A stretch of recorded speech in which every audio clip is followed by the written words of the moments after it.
So just before we came on air, we spoke to Sausan Zahar, who is Deputy General Director of Adalah. It's the legal centre for Arab minority rights in Israel. First of all, we are talking about excessive police violence by the Israelis towards Palestinians in East Jerusalem, which is regarded as an occupied territory, part of the Palestinian occupied territory.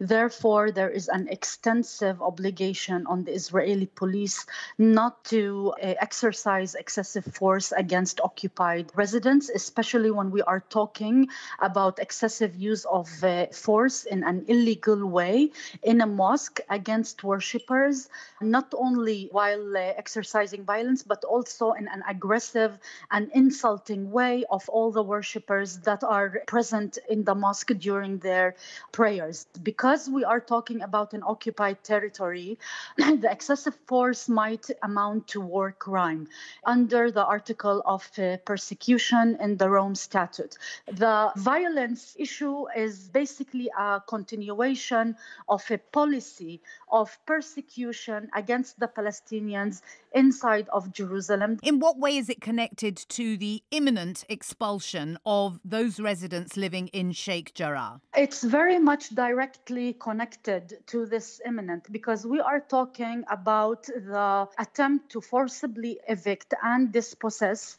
a number of families, which amount to 300 people in the old Palestinian neighborhood in Sheikh Jarrah, in light of the hearings that were supposed to be in the Israeli Supreme Court today.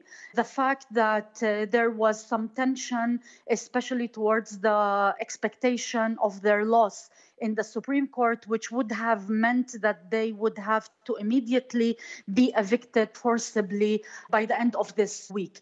The fact that we are talking about forced eviction and dispossession of Palestinians living in their own homes for the interest of Jewish settlers that are being encouraged by the state of Israel to take over homes and lands of people who are residing them, considering the fact that these Palestinians are already refugees and live in these homes since 1956.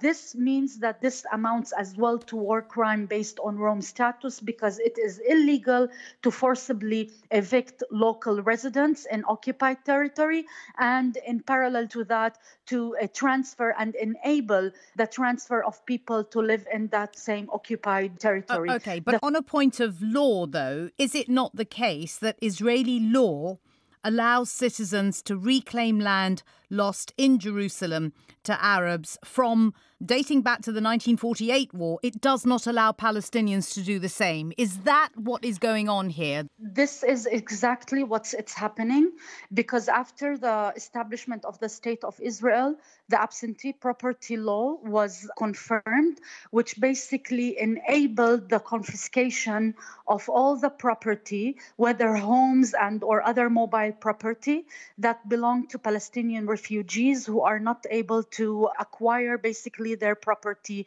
back. The absentee property is meant in order to confiscate the property of Palestinians, and it is not meant at all to be implemented on Israelis, including Israeli settlers.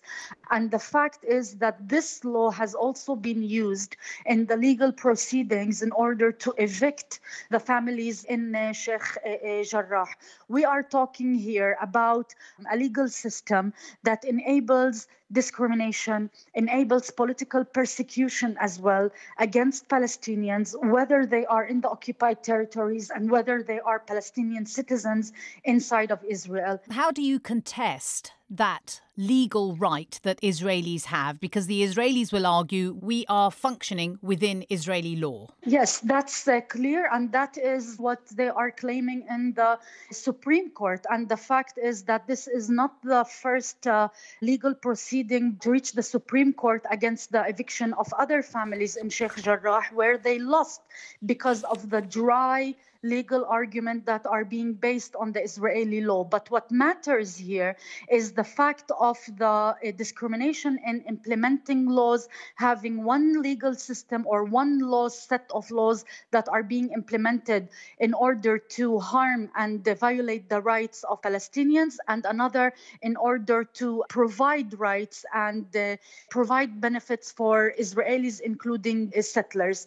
It's important here to note that while we are also talking about obligations on Israel under international law, unfortunately, the Supreme Court does not accept the arguments that we're talking about East Jerusalem as occupied territory, and therefore they do not refer to the international law. And as you know, Israel has in its own basic law annexed Jerusalem, while on the other hand, it has been perceived as occupied territory by the UN, by the international community, and by the decision of the International Court of Justice in The Hague.